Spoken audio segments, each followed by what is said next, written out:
ముఖ్యంగా రాజనగరం నియోజకవర్గ ప్రజలందరికీ కూడా ఈరోజు ఢిల్లీ పర్యటన ముగించుకొని రావడం జరిగింది. చాలా ఆనందంగా మా కార్యకర్తలు, మా అభిమానులు కూడా నన్ను స్వాగతం పలికి ముఖ్యమంత్రి గారిని కలుసుకోవడం చాలా ఆనందకరమైన విషయం. అదేవిధంగా యువతకి భవిష్యత్తులో మన నియోజకవర్గానికి మరిన్ని అవకాశాలు కల్పించాలని ఆయన మనస్ఫూర్తిగా కోరడం జరిగింది. చాలా సానుకూలంగా స్పందించి మా ఐటీ శాఖ మంత్రుల వారికి కూడా మేము తెలియజేస్తాం. త్వరలో మన నియోజకవర్గంలో శాసనసభ్యులు శ్రీ బత్తుల బలరామకృష్ణ గారు మొన్నటికి మొన్న నియోజకవర్గ వ్యాప్తంగా అభివృద్ధి కార్యక్రమాలు భారీ ఎత్తున చేపట్టడం జరుగుతుంది. మేము కూడా పాల్గొనడం జరిగింది. ఆయన కృషికి ఖచ్చితంగా ఫలితం రాబోయే రోజుల్లో మొన్న ఒక ఫారెస్ట్ అకాడమీ కానీ, ఇండస్ట్రియల్ ఐటీ పార్క్ కానీ, రోడ్ల నిర్మాణం కానీ, రైతులకి అండగా నిలబడడం కానీ, సమయానికి నీరు అందించడంలో ఆయన కూడా గతంలో శాసనసభ్యులు శ్రీ పెందుర్తి వెంకటేష్ గారు ఎలా ప్రజల పక్షాన నిలబడ్డారో ఆయన కూడా అదే మార్గంలో ప్రజల పక్షాన మరింత ఆదర్శంగా నిలబడడం చాలా ఆనందకరంగా ఉంది. ఢిల్లీలో ప్రయాణం చేశాక మాకు కూడా రాజకీయాల్లో చాలా, ఎలాగో మీ అందరికీ తెలుసు, నాకు ఆసక్తికరంగా ఉన్న విషయమే.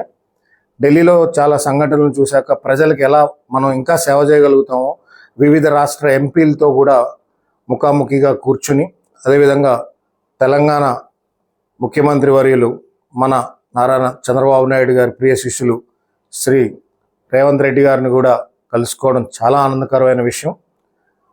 ఇదే విధంగా పలు పరిచయాలతో ఢిల్లీలో మన ప్రజలకు ఇంకా ఏం సేవ చేయగలుగుతాం, అక్కడ వాళ్ళతో కూడా కొన్ని సూచనలు తీసుకుని యువకులు కూడా పార్లమెంట్ సభ్యులుగా మన బాలయోగ్ గారి తనయుడు హరీష్ గారు కానీ, అదేవిధంగా విశాఖపట్నం ఎంపీ శ్రీ భరత్ గారు కానీ వాళ్ళు ఇచ్చిన సూచనలు తీసుకుని ముందుకెళ్ళడం చాలా ఆనందంగా గడిపిన ఇదిగా భావించవచ్చు అని ఈరోజు మీ అందరి ముందుకు రావడానికి గల ముఖ్య కారణం.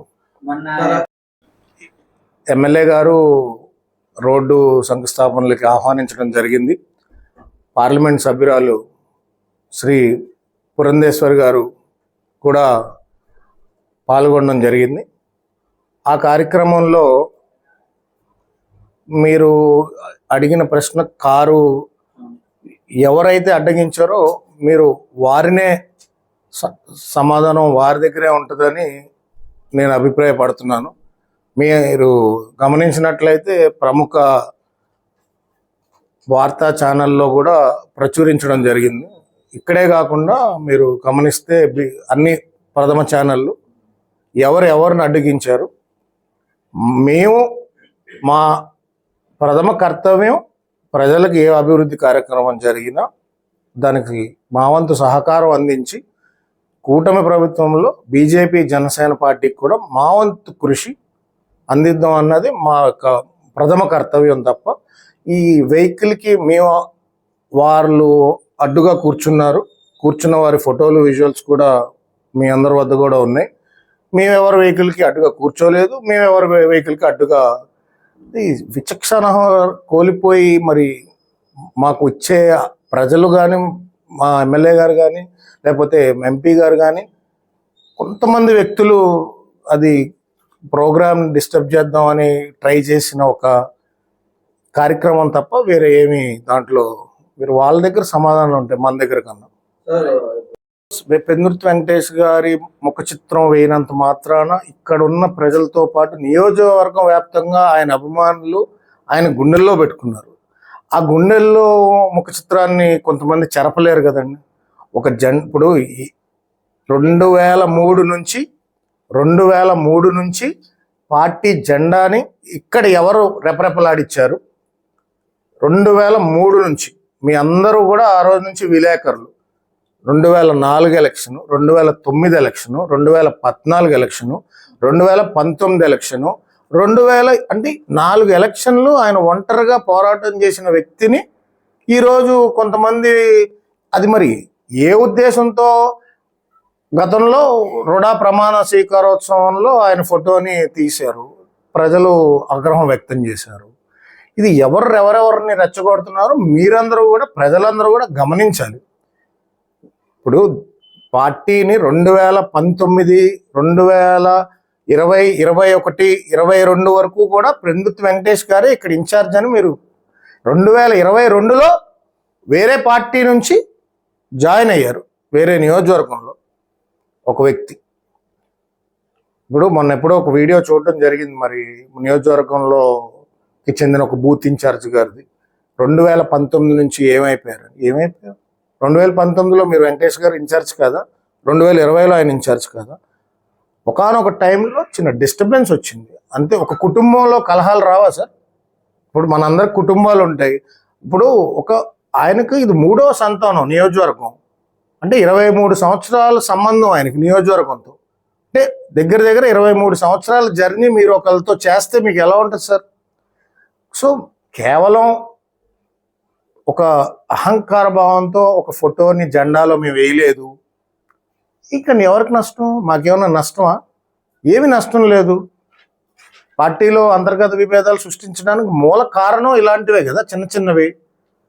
పైకి నేను గౌతమ్ బుద్ధ లాగా నేను దేట్లకి స్పందించనో, ఎవరు వేటాట్లకి కోపపడరో, ఎవరైతే అన్నిటికీ చిరునవ్వుతో బుద్ధుడిలా నటిస్తాడో ఆయనే మహానాయకుడు, ఆయనే మా పెద్దన్న అంటే కుదరదు.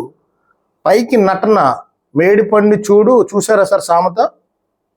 లోపల కుళ్ళు, కుతంత్రాలు, అహంకారం, ద్వేషం, రకరకాల క్యారెక్టర్లు ఉంటాయి ఇంటర్నల్గా. అది ప్రాబ్లము. గత పార్టీ కూడా అలాంటి పార్టీయే కదా. ఏ పార్టీ? ఆ వైఎస్ఆర్ పార్టీ. ఆ పార్టీలో ఉన్న జీన్స్ ఇంకా ఉంటాయి. అది మీరు కన్ఫర్మ్ పత్రికేనా? ఒకసారి ఇవ్వండి. మీరేంటి సార్ ఈ పత్రిక పేరు? ఏం పేరు సార్? మనవార్త. మనవార్త. మీరు ఈ ఫాంట్ అది కూడా చూడండి. ఇది మనవార్త దినపత్రిక వాళ్ళు ప్రచురించిన ఎక్స్ప్లెనేషన్. ఎవరు సార్ ఇది? ఏమని ఉంటే దీని సారాంశం, రెస్పెక్ట్ స్టేట్ కలెక్టర్ వారికి ఆయన విన్నపం. ఫలానా వ్యక్తులు మా లోగోని దొంగలించి ఈ లోగోని వాడుకుని ఎటువంటి ఆధారం లేని ఒక న్యూస్ని సృష్టించి డెస్క్ టాప్ ఎడిటింగ్, మీ అందరికీ తెలుసు కదా సార్, డెస్క్ టాప్ ఎడిటింగ్ అంటే మీరు అందరూ జర్నలిస్టులుగా వ్యవహరిస్తూ మీరు కష్టపడి రిజిస్ట్రేషన్ చేసుకుని ఎడిటర్లని బోలని కష్టాలు పడి మీ బాధలు అంటే వాళ్ళ ఓన్ వారి రాజ్యం, పెద్దన్న వారి రాజ్యం, మేము చెప్పిందే వేదం, మేము రాసిందే వార్త, మేము పాతిందే జెండా, మేము పెట్టిన వాళ్ళదే ఫోటో. దీనికి మొన్న ఎక్కడో చూశాను, వారి రాజ్యం అంట. పేరెందుకు వారి రాజ్యం? నెక్స్ట్ మళ్ళీ అదే మనవార్త ప్రచురించింది సార్. ఏమని ప్రచురించారు? మనవార్త పేరుతో తప్పుడు కథనాలు. మనవార్త పేరు దినపత్రిక తమొక్కరికే ఉందని కూడా తెలియజేశారు, తెలంగాణ మరియు ఆంధ్రప్రదేశ్లో. ఇది అంటే అది వార్త కాదా? మీరు అన్నారు దినపత్రిక అని. నాకు ఎక్స్ప్లెనేషన్ ఎందుకండి? ఎడిటర్ గారు ఆయన బాధ. ఇప్పుడు రేపు పొద్దున్న అదే లోగో పెడతాం సార్, మీరందరూ విలేకరులో మీ ఫోటో రాసి ఈ విలేకరు అంత తినేసాడు. ప్రజల్ని మిస్లీడ్, తప్పుదోవ పట్టించడంలో ఇది ఒక క్రైమ్, ఫార్జరీ, ఫ్రాడ్. ఇది వాళ్ళ పేపర్ వాళ్ళు ఇచ్చిన స్టేట్మెంట్, వాళ్ళ దినపత్రిక. మళ్ళీ వేరే దినపత్రికలో కూడా తప్పుడు కథనాలతో లోగో దొంగిలించినట్టు వచ్చిన వార్త. మీరు గమనించాలి. ఇది అంటే ఇది ఎంత వార్తలో వచ్చినట్టు సృష్టించి అది ప్రజల్ని మిస్లీడ్ చేయడానికి. ఎప్పుడైతే ఈ మనవార్త పత్రిక ఫిర్యాదు చేశాడని ఆ టోషీబా గ్యాంగ్ అని గతంలో కూడా పెట్టాను. ఒక టోషీబా గ్యాంగ్ అంటే వాళ్ళు ప్రసిద్ధ చెందిన వాళ్ళు, అబద్ధాన్ని నిజంగా క్రియేట్ చేయడంలో. చెప్పాను కదా మీకు ఇందాక, మేడిపండు చూడు ఆ సామెత మీకే తెలుసు. పైకి నవ్వుతారు, లోపల కుళ్ళు, కుతంత్రం, ద్వేషం. పైకి అంతా మీరు పైకి కనిపించిందంతా మేమేమి చిరునవ్వుతో బుద్ధుడు అవుతారు. లోపల ఇప్పుడు ఈ రోజుల్లో మీకు ఏదైనా లోపల ఉంటే 2 నిమిషాల్లో చెప్పేయాలి, ఈ పద్ధతి నచ్చలేదని. లోపల పెట్టుకుని ఇంకో స్కెచ్ ఏదో వేసి వాళ్ళని ఎలా అనగదొయ్యాలి. మేమందరం తెలుగుదేశం పార్టీ సభ్యులం, మేము ఎక్కడో పాకిస్తాన్ నుంచి వచ్చిన వాళ్ళు లేకపోతే వేరే వేరే కాదు. పెందుర్తి వెంకటేష్ గారిని 2 సార్లు పార్టీ, తెలుగుదేశం పార్టీ ఎవరు సార్? రాజనగరం ఏర్పడ్డాక తెలుగుదేశం పార్టీ నుంచి శాసనసభ్యుడు ఎవరంటే ఎవరు? రాజానగరం నియోజకవర్గం ఏర్పడ్డాక తెలుగుదేశం పార్టీ శాసనసభ్యులు ఎవరు చెప్పండి నాకు? పెందుర్తి వెంకటేష్ గారా? 2004 పూర్వపూడి. మా అమ్మగారు మీ అందరికీ సుపరిచితమే. ఎవరు సార్? మా తాతగారు ఎవరు? కూచిపూడి కేశవరావు గారు. పెందుర్తి సాంబశివరావు గారు ఏ పార్టీ సార్? నెక్స్ట్, ఎప్పుడైతే మనవార్త పత్రిక ఫిర్యాదు అందిందో ఆ టోషిబా గ్యాంగ్ అలర్ట్ అయిపోయి కొత్త పత్రిక సృష్టించారు. మనవార్త అయిపోయింది కదా, సేమ్ ఫాంట్తో. ఏమని ఉంది సార్? ఇక్కడ చదవండి తమ్ముడు. మన వార్తలు అయిపోయింది. ఇప్పుడు ఇదేంటండి? అర్థమైందా సార్? వాళ్ళు రాసేసుకోవచ్చు. ఇంకా మన వార్త మన ఇష్టం. అది నిజమా కాదా ఇంగిత జ్ఞానం అంటే సార్ మినిమం చెడు రాజకీయాలు అన్నం పెట్టదు సార్. అంటే మినిమం క్యారెక్టర్ ఉండాలి సార్. మనం కూడా ముఖ్యమంత్రి గారు ఒకళ్ళు వేరే పార్టీని ఉద్దేశించి అది చాలా భావోద్వేగంగా చెప్పారు.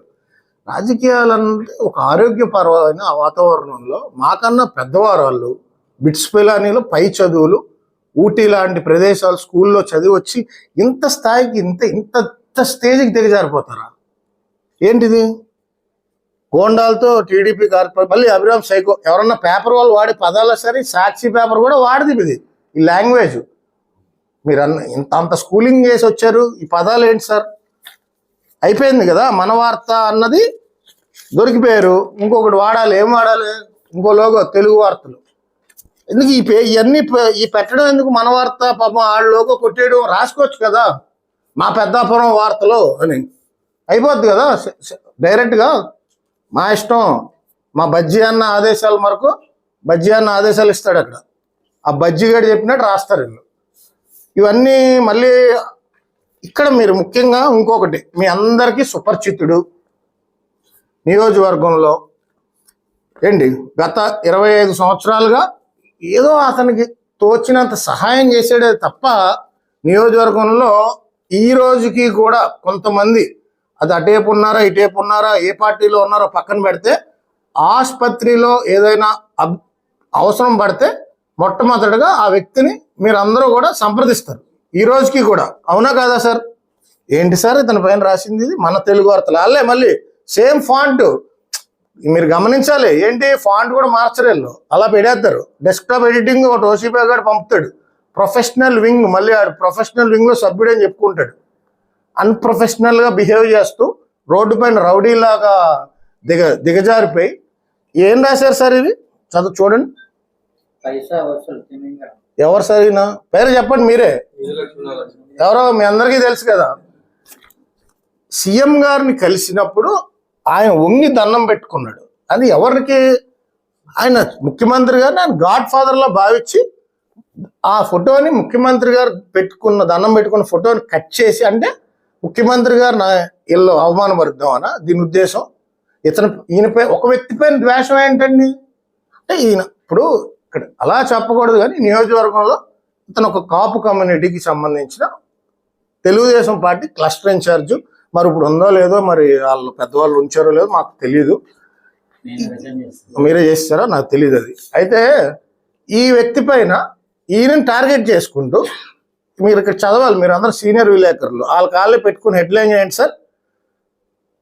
సీఎం ప్రోగ్రామ్ కోఆర్డినేటర్ పిఏ అంటూ ఎయిర్పోర్ట్ హాస్పిటల్లో వసూలు దందా. ఇతను అసలు హాస్పిటల్ కమిటీలో ఇప్పుడు అసలు ఎక్కడ ఈయన అంటే అవాస్తవం, వాళ్ళు తోచింది వాళ్ళు రాసేసారు. అంటే అతను బురద జల్లేస్తాం, మీరు తుడిచేసుకోండి అంటే దేనికి? ప్రజలు మిమ్మల్ని తిరస్కరిస్తారు, ప్రజలు చీ అంటారు, ప్రజలు అసహించుకుంటారు. బోళ్ళు నియోజకవర్గాల నుంచి పంపించారు, మళ్ళీ ఇక్కడికి వచ్చిన ఇదే స్థాయిలో ఇదే తరహా రాజకీయం చేస్తే ఒక కాపు కమ్యూనిటీ అంటే మీకు ఎందుకు అంత చులకన?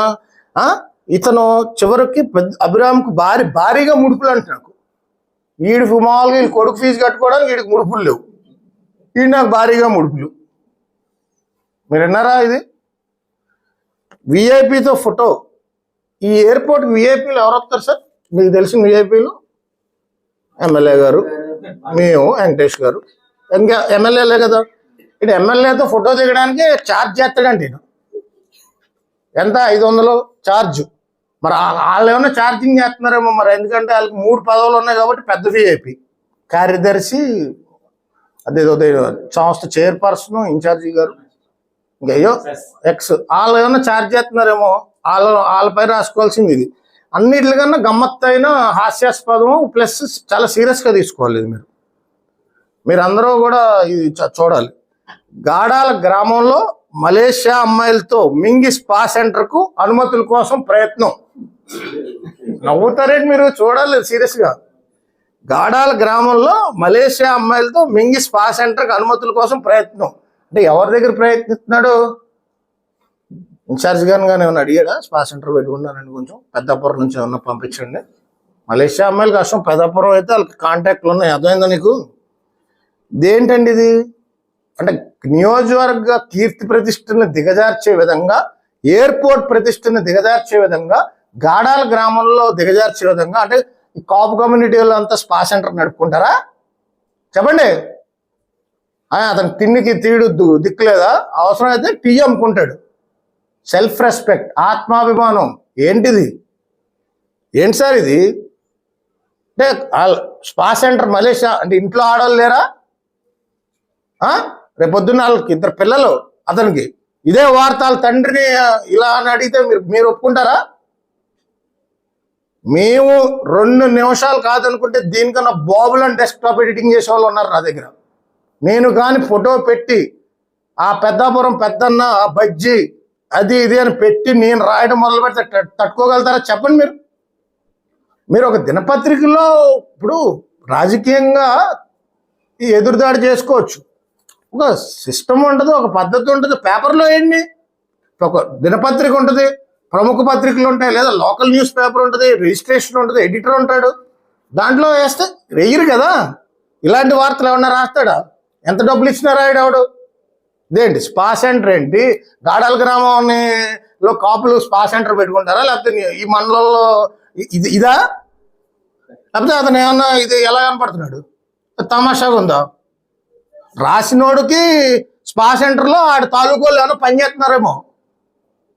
ఈ రాత రాసినోడు ఇంట్లో వాళ్ళు కానీ పనిచేస్తున్నట్టు ఉన్నారు. కరెక్టే కాదండి? ఇప్పుడు ఇలాంటిది 25 సంవత్సరాల్లో ఇలాంటివి చూసారా మీరు? చాలా రాజకీయంగా ఉన్నారు, చాలామంది ఎదురయ్యారు, ఇలాంటివి చూసారా?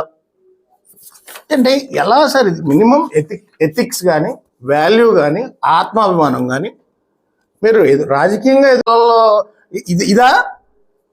లేకపోతే అతను ఏమన్నా ఇది ఎలా కనపడుతున్నాడు? తమాషాగా ఉందా? రాసినోడికి స్పా సెంటర్లో ఆడ తాలూకోళ్ళు ఏమైనా పనిచేస్తున్నారేమో. ఈ రాత రాసినోడు ఇంట్లో వాళ్ళు కానీ పనిచేస్తున్నట్టు ఉన్నారు. కరెక్టే కాదండి? ఇప్పుడు ఇలాంటిది 25 సంవత్సరాల్లో ఇలాంటివి చూసారా మీరు? చాలా రాజకీయంగా ఉన్నారు, చాలామంది ఎదురయ్యారు, ఇలాంటివి చూసారా? అంటే ఎలా సార్ ఇది? మినిమం ఎథిక్స్ కానీ, వాల్యూ కానీ, ఆత్మాభిమానం కానీ మీరు రాజకీయంగా ఎదుర్కోవాలి. కానీ ఇదేంటి సార్ ఇది? అమ్మాయిలతో స్పా సెంటరు అంటే ఎవరిని ఆయన వ్యక్తిగతంగానా, లేకపోతే ఆ కాపు కమ్యూనిటీ అంటే ఆ కులం అంటే చిన్న చూపా?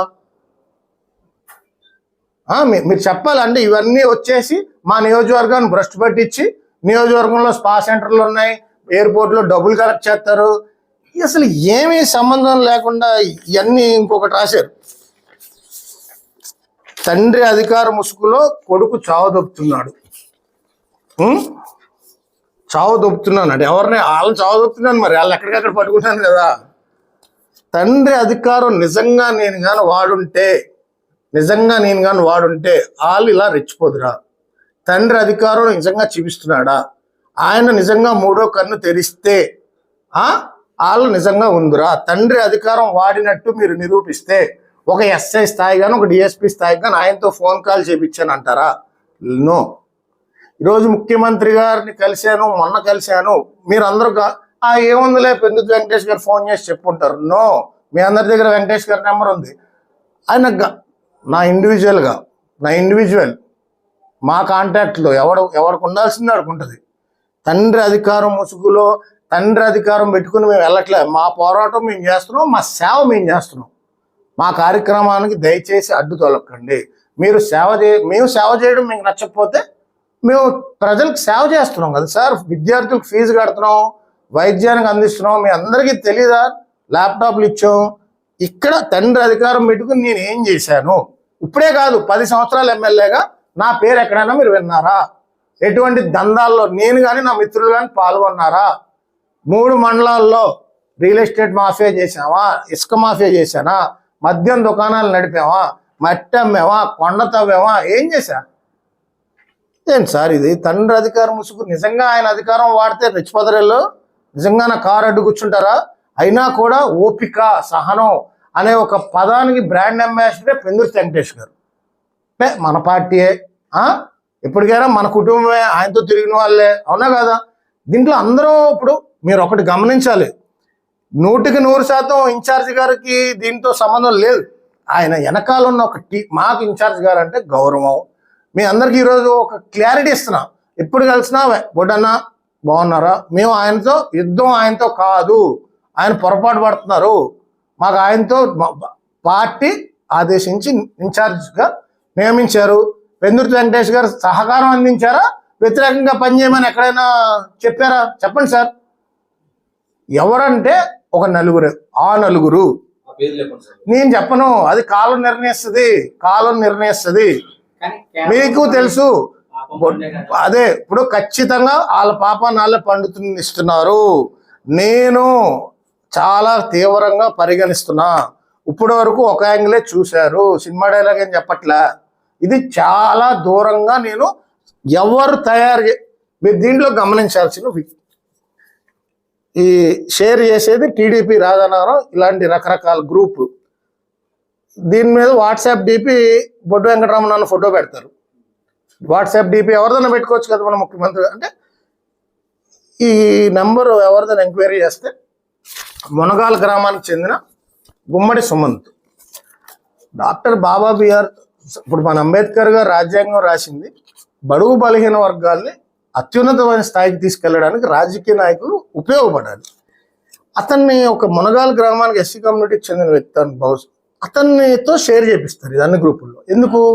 ఆఫీస్లో, ఆయన ఆఫీస్లో వీళ్ళు చెప్పడం, ఆయన అక్కడెక్కడో పని చేస్తాడు, ఏదో చిన్న కుర్రాడు అతను 21 years 20 సంవత్సరాల పిల్లోడితో ఇలాంటి తప్పుడు పనులు షేర్ చేపిస్తారు. నిజంగా దమ్ముంటే, ధైర్యం ఉంటే ఎవడ క్రియేట్ చేసి టైప్ చేసి ఆయన పెట్టమనండి, అది మళ్ళీ ఉంటాడా నియోజకవర్గంలో?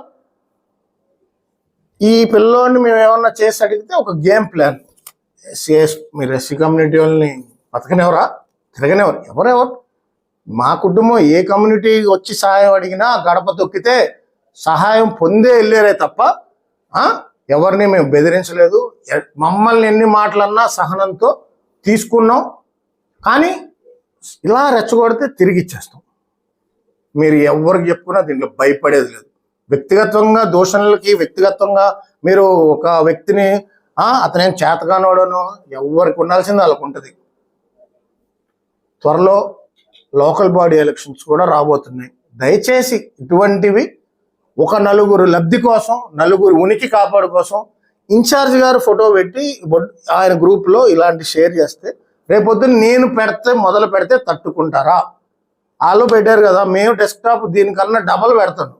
మన డోస్ కొంచెం గట్టిగా ఉంటుంది, ఇంకా డీప్గా స్పా సెంటర్లో ఎవరు పని చేస్తున్నారో కూడా రాస్తాను. పోలీసులను అవమానపరుస్తూ ఇది మళ్ళీ ఏదో ప్రయత్నాలు అంట.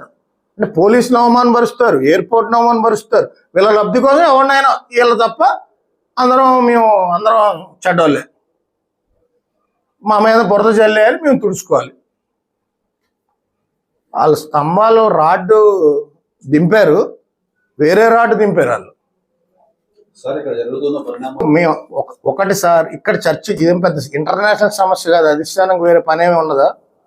ఇప్పుడు ఒక ఇన్ఛార్జ్ గారిని మేము తప్పు పట్టం కదా, ఇన్ఛార్జ్ గారికి ఆయనకి ఇంక వేరే పని ఉంటుంది ఏంటి? ఇలాంటి చెత్త కొడుకులు ఎవరు రాస్తున్నారో చూడండి, ఆయన దృష్టి కూడా తీసుకెళ్తాం. ఆయనకు తెలియకుండా జరుగుతుందా లేదా? అప్పుడు ఆయన వెనకాల ఒక శక్తి ఉంది. ఆ శక్తి మరి ఇలాంటి వాటికి గత నియోజకవర్గంలో కూడా ఇదే స్టైలు. గత నియోజకవర్గంలో శాసనసభ్యులు కూడా మేము వాళ్ళ తాలూకు వాళ్ళని అడిగితే ఇదే వ్యవహారం సార్, ఇదే చీప్ మెంటాలిటీ. ఇప్పుడు డిపార్ట్మెంట్ వాళ్ళని మనం తప్పు పట్టడానికి కుదరదు కదా సార్. ఇద్దరు అధికార పార్టీ వాళ్ళవే, ఆయన ఏం న్యాయం చేస్తాడు? మేము ఇప్పుడు వీళ్ళొచ్చి ఇలాంటి వ్యవహారం మేము చేయాలనుకుంటే మాకు ఎంతసేపు? కానీ మా పద్ధతి అది కాదు. ఇప్పుడు మేము చేసే సేవ లేకపోతే మేము ఏదో డే బై డే మేము మీ అందరి ముందు నేనే కదండి, తప్పులుంటే సరిదిద్దుకుంటూ ముందుకెళ్తున్నాం. ఇలాంటివి చేస్తే ఉపేక్షించేది లేదు. వాళ్ళు ఏదో డిపార్ట్మెంట్ గారిని ఒత్తిడి చేసి కేసు కట్టకుండా ఆపగలిగితే ఎవరికి ఉండాల్సిన నెట్వర్క్ దానికి ఉంటుంది. లా ఉంది, లీగల్గా నోటీస్ ఇచ్చి లీగల్గా రిట్ పిటిషన్ వేసి ఎవరు చేశారో దీన్ని బయటకు లాగుతాను. మళ్ళీ లాగి ఆ నిందితుడి పేర్లతో వచ్చిన రోజు ఆన్ రికార్డ్, అప్పటి వరకు మా దగ్గర ప్రూఫ్ లేదు, అదే రోజు ఇక్కడే ప్రెస్ మీట్ పెట్టి ఆ లక్ష్మీనరసింహస్వామి ఆశీస్సులు మాకు ఉండగా ఇలాంటి దొండగలను పట్టుకోవడం పెద్ద పనేం కాదు.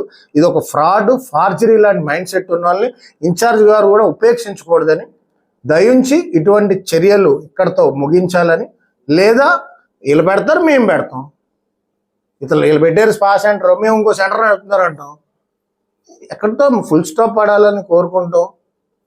ఇలాంటివి చేస్తే విత్ ఆధారాలు ఆన్ రికార్డ్ నేను ఎవరెవరికి ఇవ్వాలో ఇదే పనిలో ఉంటాను. మేము తప్పు చేస్తే సరే మా వాళ్ళు క్షమాపణ చెప్తారు, ఓకేనా? నువ్వు రాజకీయంగా విమర్శించుకోవాలి, కానీ this is all not correct. క్యారెక్టర్లెస్గా, చీప్గా ఇలాంటివి ముందు మా తరపున ఏమన్నా ఎక్కడన్నా ఉంటే మీరు అంతే తప్ప ఆ పిల్లోడితో షేర్ చేయించి అడుగుతారు కదండి ఫోన్ చేసి, ఎరా ఎందుకు షేర్ చేసావు అంటే, బాబాయ్ మమ్మల్ని బెదిరిస్తారండి, మమ్మల్ని చంపేస్తానన్నారండి. So drama last time Peddapuram నుంచి తెచ్చారు ఒక ఆర్టిస్ట్ని, వాళ్ళు రాత్రి 11ంటికి ఈ మధ్యన నాకు తెలిసిన సమాచారం ఒక మా పార్టీకి చెందిన దళిత నాయకురాలు, మహిళా నాయకురాలు, పాపం ఆవిడేదో కష్టపడుతూ ఉంటుంది, ఆవిడ తిడుతున్నారు రాత్రి 11ంటికి. ఇవన్నీ ప్రజల్ని వేరే వాటికి వాడుకుంటున్నారు. మనం బడుగు బలహీన వర్గాల్ని అభివృద్ధి పొంది మంచి విద్య ఇచ్చి ఉద్యోగం ఇప్పించాలి. పెద్ద పెద్ద కంపెనీలు ఉన్నాయి, అక్కడ ఉద్యోగాలు ఇప్పించాలి. కానీ ఇలాంటి పనులకు వాడుకుని మనం వాళ్ళని ప్రశ్నిస్తే ఎదురుదాడి. సో ఇలాంటిది చాలా చీప్గా అనిపించింది. దయచేసి మీడియా మిత్రుల ద్వారా కూడా నేను ఇలాంటి వాళ్ళకి మీరు కూడా రేపొద్దున్న జాగ్రత్త పడాలి. మీ లోగోని వాడతారు, అప్పుడు మీకు మాకు డిస్టర్బెన్స్ వస్తుంది. అదే సార్ మీ లోగో వాడి పెడతారు, మీ లోగో వాడతారు. దీన్ని ఖండించాలని రేపొద్దు నుంచి కూడా మేము చేయాల్సింది ఖచ్చితంగా చేసి చూపిస్తాం. దయచేసి ఇలాంటి మానుకోవాలని చాలా తీవ్రంగా హెచ్చరిస్తూ, పార్టీకి ఇది మన పార్టీలోని సంస్కృతి కాదు, ఇది వైఎస్ఆర్సీపీలో ఇలాంటి మహిళలను ఉద్దేశించి వ్యక్తిగతంగా వాళ్ళ జీన్స్ ఇది. బహుశా అక్కడ నేర్చుకున్నాం ఇంకా మర్చిపోలేనట్టున్నారు. దయచేసి ఇటువంటి మానుకోవాలని, మీకు మా మీద ఏమన్నా ఉంటే మీకు మీ స్థాయిని బట్టి మీరు ఎక్కడైనా మీరు మా మీద ఫిర్యాదు చేసుకోవచ్చు. దయచేసి ఇక్కడితో ఇది ఆపాలని మనస్ఫూర్తిగా కోరుకుంటూ అందరికీ ధన్యవాదాలు.